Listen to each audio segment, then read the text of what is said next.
Sir ITC के लिए तो जो भारत 22 ईटीएफ एंड जो रीशफलिंग की बातचीत है इंडेक्स में, वो एक बढ़िया ट्रिगर कर रहा था कामकाज, जिसके दम पर यहाँ पर थोड़ा बहुत प्रेशर आता हुआ दिखाई पड़ा। लेकिन आईटीसी अदरवाइज न्यूज़ फ्लोज भी था, वो पनीर लॉन्च करने का, स्लाइस पनीर लॉन्च करने की खबर भी थी, जिसका इम्पैक्ट भी इसमें हाल फिलहाल में देखने को मिला। लेकिन अदरवाइज आज का कोई फॉल, कोई मेगा फॉल नहीं है, एक मामूली सा रीशफलिंग का इम्पैक्ट आप कह सकते हो, तो उसके आधार पर मूव था।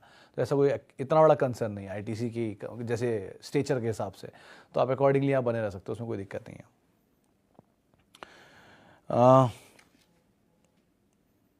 BPCL average buy 415 includes dividend.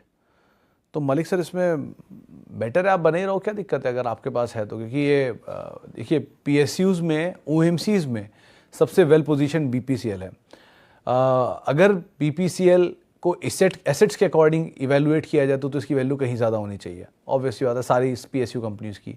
लेकिन अमंग ओएमसीज़ में आईओसी का इक्विटी डाइल्यूशन सबसे ज़्यादा हुआ है, इसीलिए वो चलता नहीं है।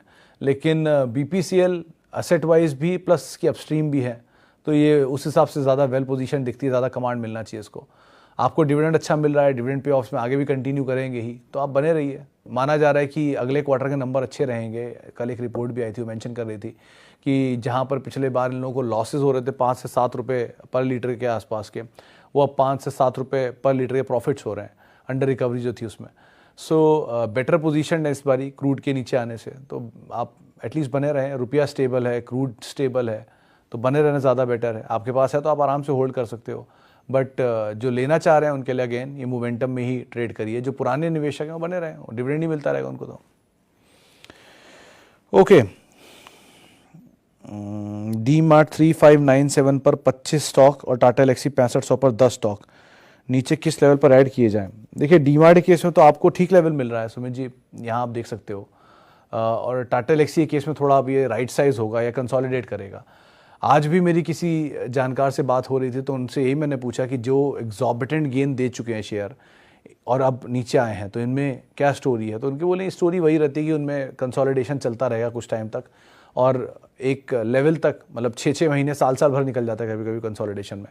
वो कंसोलिडेशन दिखाएगा, उसके बाद वापस अपनी रफ्तार पकड़नी होगी तो पकड़ेगा, वरना उसी रेंज में रहेगा जब तक कंसोलिडेशन पूरा नहीं होता। अकॉर्डिंगली फिर मूव आना शुरू हो जाएगा। सो बेटर यही है कि आप अभी तो दोनों पोजीशन बने रहें। एलेक्सी से बेटर आप डी मार्ट को यहाँ पर एवरेज कर ले, और एलेक्सी की बजाय टीसीएस ले लीजिए। टीसीएस में सर ऐसा कोई ड्रॉबैक नहीं है लेने में। अगर आप मैं हमेशा से टीसीएस की पैरवी करता हूँ, क्योंकि देश की पहली सबसे बड़ी कंपनी रादर है आईटी स्पेस की, और दूसरी सबसे बड़ी कंपनी, एक गुड एसेट टू ओन है। डिविडेंड पे ऑफ भी अच्छा है। आप अंदाज़ा लगा लीजिए कि पिछले 5-1 साल में टीसीएस ने करीब 300-350 रुपये पर शेयर का डिविडेंड दिया हुआ है, जो कि 10-15% ट्रिकल डाउन इफेक्ट में आपको दिखा देगा। और मतलब यील्ड के हिसाब से 10-15% अगर आप 300 रुपये जोड़ेंगे तो। लेकिन अदरवाइज भी आपको इस बारी 75 रुपये का डिविडेंड आया, स्पेशल को हटा दीजिए तो 36-37 रुपये डिविडेंड आता है, तो 1.5-2% का यील्ड तो वैसे ही मिल जाता है, प्लस अप्रिसिएशन। सो आप इस तरह की कंपनी में जाइए, वो ज़्यादा बेटर है। इंस्टेड टाटा एलेक्सी भी ख़राब नहीं है, बट थोड़ा चला हुआ है, तो नीचे मिले तो ज़्यादा बेटर है। एडेड रिलायंस टुडे, निक सर आराम से आप ऐड कर सकते हैं। रिलायंस, कोटक, दोनों में आप पोजीशन ऐड कर सकते हैं। ये झटके जितने बाजार में आपको दिखें, 2-2%, 5-5% का कोई भी डिप मिले, आप पोजीशन ऐड करिए। अगर आपका एपेटाइट एक शेयर करके आप आराम से ऐड कर रहे हैं, फिर तो कोई दिक्कत ही नहीं होनी चाहिए। फिर तो आपको उल्टा खुश होना चाहिए कि आपको तो एवरेज नीचे आ रहा है और स्लोली एंड स्टेडली एक अच्छा पोर्टफोलियो बन रहा है। दोनों ही क्वालिटी हैं, तो इसमें क्वालिटी पे तो कोई डाउट ही नहीं है। क्वालिटी असेट टू ओन में कोई प्रॉब्लम नहीं है, क्वालिटी असेट टू होल्ड में कोई प्रॉब्लम नहीं है, and quality asset to buy में भी कोई प्रॉब्लम नहीं है। अब सबका तर्क ये रहता है कि जब वो खरीदा था 2600 रुपये में रिलायंस क्वालिटी था और 2200 में भी क्वालिटी है, तो 2600 पे क्यों लिया, 2200 पे क्यों नहीं लिया? क्योंकि ये पता नहीं था कि 2600 का रिलायंस 2200 आ जाएगा, और ये भी नहीं पता है कि 2200 का रिलायंस 1500 आ जाएगा। लेकिन ये ज़रूर पता है कि ये एक अच्छा बिजनेस टू ओन है। अगर आप को चॉइस दिया जाए बाज़ार में कोई अच्छी चीज़ लेने की, तो आप सस्ते में लेना चाहेंगे, और अच्छी चीज़ सस्ते में मिल रही है तो आप उसके ऊपर क्वेश्चन उठा रहे हो इंस्टेड ऑफ उसे बाय करने के। सो आपको अच्छी क्वालिटी मिल रही है, आप ऐड करिए। ना कोटक में कोई इशू है, ना रिलायंस में। और डिस्क्लेमर अगेन कि रिलायंस इज दिस चैनल जो आप देख रहे हैं, इसका प्रभुत्व प्रबंधन रिलायंस इंडस्ट्रीज़ के पास है। ओके, ऑर्डर और top to bottom GRSE, Mazagon, BDL, Bharat Forge, any two stock for long term investment in defence. Alpesh sir, defence के लिए लार्जेस्ट प्लेयर जो आप देख सकते हो तो लार्सन ही सही दिखता है मुझे, क्योंकि डिफेंस इसलिए नहीं बोल रहा हूँ कि डिफेंस की ही प्लेयर है, वो बहुत सारी चीज़ों का प्लेयर है। Larsen is the biggest company in capital goods, engineering, इसके अलावा तीन बड़ी आईटी कंपनियों के पेरेंट, प्लस एक एनबीएफसी का पेरेंट, प्लस डीमर्जर के लिए बहुत सारी कंपनियां अभी भी इसके अंदर, प्लस डिफेंस का कारोबार भी, और अच्छी क्रेडिबल कंपनी, पुरानी हिस्ट्री। तो एक तो आप रख के चलो, एक तो वो होना ही चाहिए जो अच्छे असेट में आप डाल के रख सकते हो। अब आती बात दूसरी डिफेंस कंपनी की, तो आप, क्योंकि एचएएल अच्छी कंपनी थी जो भाग चुकी है बहुत, उसमें तो अब एंटर करने को मतलब नहीं है। बीडीएल या माजगांव ठीक कंपनी है, बट अगेन मेजरली सारी सरकारी कंपनियां हैं और सब में ऑफिस कभी ना कभी ऊपर आ ही जाता है। तो नॉन सरकारी कंपनियों में आप कोई अच्छी कंपनी मिले तो आप एक बार को एंटर कर जाना। लेकिन सो फार डिफेंस की कुछ अच्छी कंपनियों में अशोक लेलैंड है, भारत फोर्ज है, एलएनटी है, एस्ट्रा माइक्रोवेव है, ये जो डिफेंस कारोबार में है। जेन टेक्नोलॉजीज़ भी है, लेकिन ये जेन, एस्ट्रा, ये सब मोमेंटम बेस्ड है, तो इनको आप अकॉर्डिंगली पिक एंड चूज़ करना। और ध्यान रखना, ये एक थीम है, थीम में फंसे तो बहुत लंबा फंस जाते हैं, तो ज़रा ध्यान संभल के कॉल लेना। इसलिए मैंने एलएनटी का नाम लिया, क्योंकि उसमें फंस भी गए तो कैपिटल गुड्स आपको बचा लेगा। सो देख सकते हो आप अकॉर्डिंगली यहाँ पर। Should I average Infosys, TCS, IT, LNT? अच्छा, एलएनटी, एचडीएफसी बैंक, क्यों नहीं घोषाल साहब, अगर आपकी कॉस्ट से नीचे है तो आप क्यों नहीं एवरेज कर सकते उसको। टीसीएस आज चल रहा है 3170 रुपये देखा था सुबह थोड़ी देर पहले, तो 2900 रुपये का इसका ईयर लो होगा, तो 200 रुपया यहाँ से नीचे, यानी कि करीब 5%, 4% और नीचे जाएगा। अगर ईयर लो हिट भी कर गया और ईयर लो से नीचे 2500 भी चला गया, तो आप ये कर सकते हो कि आपके पास अगर मान लीजिए 100 शेयर हैं, तो आप 5-5 शेयर यहाँ ले लो सबके, या 2-2 शेयर ले लो सबके। तो अगर और नीचे का तो 2-2 शेयर और ले लेना, या 5-5 शेयर और ले लेना। ऐसे करके आप एवरेज कर लो। इतनी बड़ी क्वांटम में कौन एवरेज करने के लिए कह रहा है। स्लोली एंड स्टेडली एवरेज करिए, slowly and steadily portfolio build करिए, स्लोली एंड स्टेडली आपको रिटर्न भी मिल जाएगा। कुछ समय पहले तक एलएनटी फाइनेंस होल्डिंग, माफ़ कीजिएगा, माइंड ट्री या बाकी आईटी कंपनियों के लिए भी यही सुनने को मिलता था कि ये नहीं चलते, आज सब चल पड़े, उनकी कॉस्ट से 40% ऊपर आ गए। इवन टीसीएस भी था कुछ टाइम पहले तक। सो आपको मौका मिल रहा है, आप नीचे थोड़ा थोड़ा एवरेज करते रहिए। अगर आपकी कॉस्ट से नीचे है तो, और आप लॉन्ग टर्म इन्वेस्टर हैं और आपके पास क्वालिटी है, तो आप ये काम कर सकते हैं।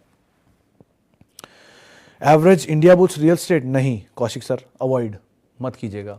जो पैसा है इसमें फंसा हुआ, फंसा रहने दीजिए। अपडेट्स, डेवलपमेंट्स, इन पर नज़र रखिए, लेकिन नया एवरेज मत करिए। ओके,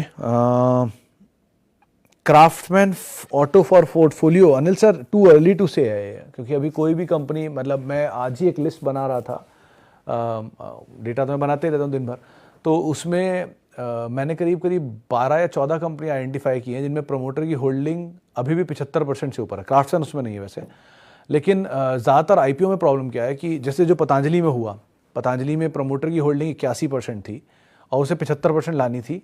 3 साल के अंदर ये काम होता है। हर कंपनी जिसमें प्रमोटर की होल्डिंग 75% से ऊपर है, बारिंग गवर्नमेंट कंपनीज, उनको एक्सेप्शन मिलता है। तो बारिंग गवर्नमेंट कंपनीज, जो कंपनियां, प्राइवेट कंपनियां जिनकी होल्डिंग प्रमोटर की 75% से ऊपर है, उनको अपनी होल्डिंग घटा के 75% लानी होती है 3 साल के अंदर लिस्टिंग के बाद। अभी भी बहुत सारी ऐसी कंपनियां हैं, अदानी विल्मर, EMIL, वेदांत फैशन, एथर इंडस्ट्रीज, जो नई लिस्टिंग है, इन सब में प्रमोटर की होल्डिंग 75 से ऊपर है। इनको 3 साल के अंदर लानी है। इसका इम्पैक्ट वो लाएंगे जब होल्डिंग ऑफलोड करेंगे, डाइल्यूट करेंगे, तो ब्लॉक डील के जरिए और डिस्काउंट पे करेंगे, शेयर नीचे आएगा। सो ये क्राफ्टमैन भी is among all those new IPOs, new age IPOs and newly listed companies. इनको आप पोर्टफोलियो का हिस्सा बनाने में प्रॉब्लम नहीं है, लेकिन इन्हें समय बिता लेने दो थोड़ा सा बाजार में, इन्हें थोड़ा मज़ा ले लेने दीजिए मार्केट का, उतार चढ़ाव का, टेस्ट का, इधर उधर फॉल का, न्यूज़ फ्लोज का, सेंटिमेंट्स का। फिर अपने आप एक सही दाम बाजार इन्हें दे देगा, वो सही दाम पे आप ऐड करिएगा।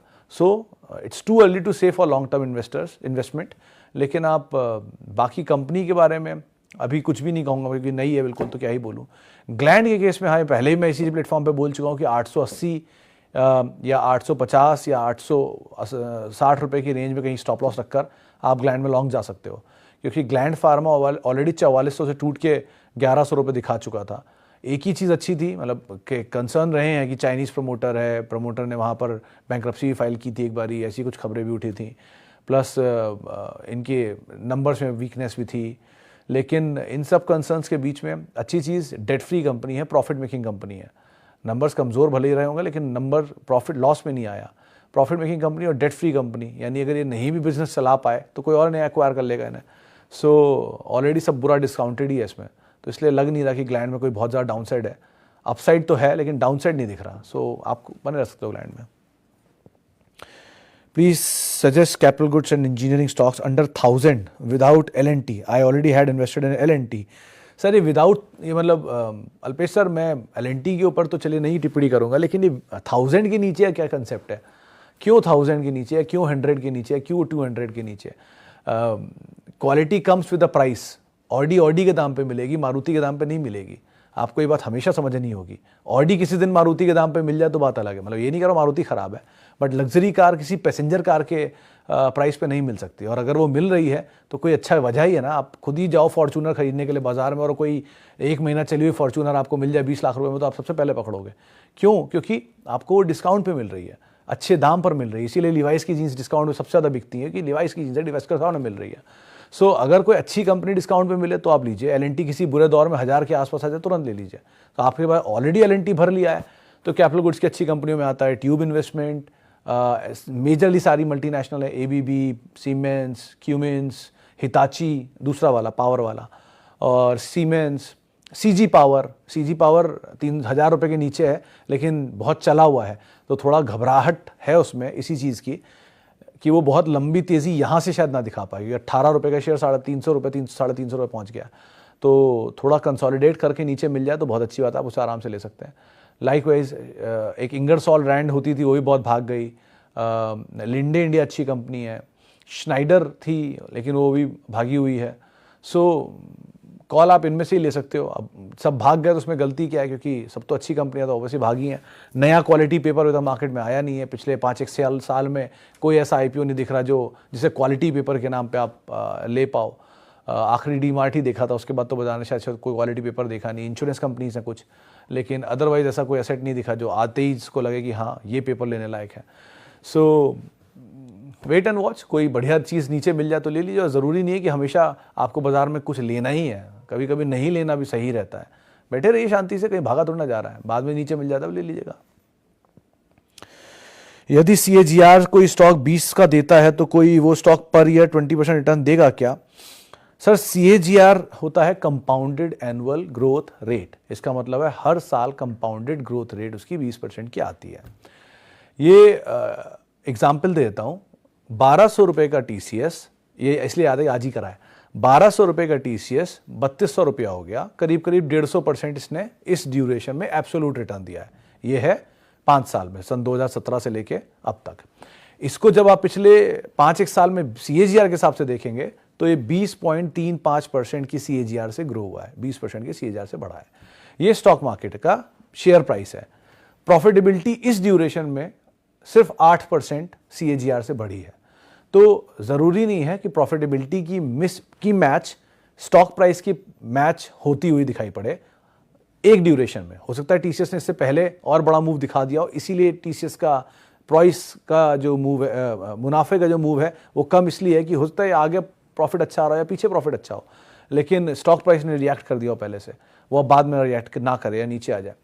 सो दोनों में वो नहीं है कोरिलेशन। बट एक चीज़ अच्छी, आप एक चीज़ ज़रूर मान लीजिए, और 20% का कोई नंबर नहीं पता, लेकिन अगर कोई कंपनी का CAGR पॉजिटिव साइड पे चल रहा है, ईयर बाय ईयर प्रॉफिटेबिलिटी बढ़ रही है, तो उसका स्टॉक प्राइस भी ईयर बाय ईयर अपनी ग्रोथ दिखाएगा। वो नंबर कुछ भी हो सकता है, वो 20 भी हो सकता है, 30 भी हो सकता है, 40 भी हो सकता है, लेकिन ग्रोथ आएगी। So stick to growth instead of stick to a number. 20% मेरा शेयर परफॉर्मेंस करेगा तभी मैं उसमें इन्वेस्ट करूंगा, ये कोई जिद नहीं होती बाजार में। मेरा शेयर परफॉर्म करेगा इसलिए मैं उसके साथ निवेशित हूं, ये एक बार को आप मान सकते हो, लेकिन जिद मत करिए। बाजार के सामने सिर्फ बाजार ही जीतता है, चाहे कुछ हो जाए।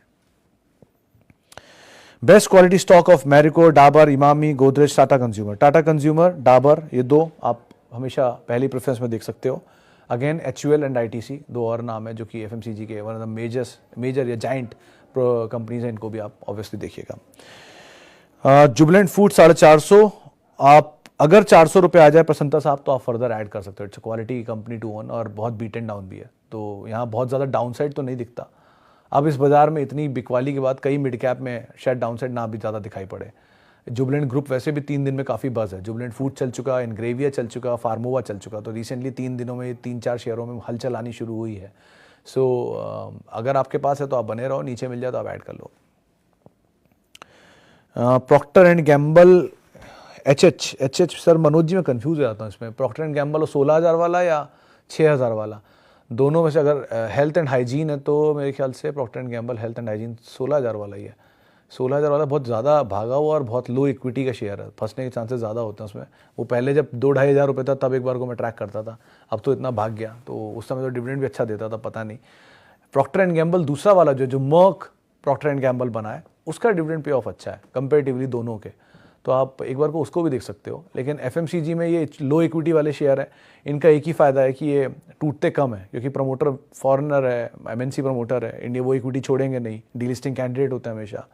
सो आराम से आप इनको लेके रख सकते हो ये, but it will take some time, slowly and steadily रहेंगे, लेकिन रिटर्न दे ही देते हैं।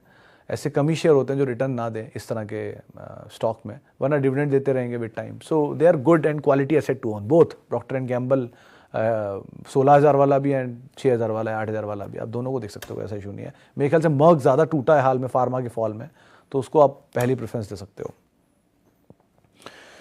चलिए अब इतने ही सवालों को शामिल करूंगा, माफ़ी इन सभी लोगों से, बहुत सारे लोगों से जिनसे मैं बातचीत नहीं कर पाया, और जिनको भी लगता है कि टीसीएस इस समय ओन किया जा सकता है, हाँ आप ओन कर सकते हैं, आप नई खरीदारी उसमें कर सकते हैं, कोई ऐसा इशू नहीं है। थोड़ा बहुत डाउन साइड खुलेगा तो उसके लिए भी अपने पॉकेट्स बचा के रखिएगा फर्दर एवरेज करने के लिए।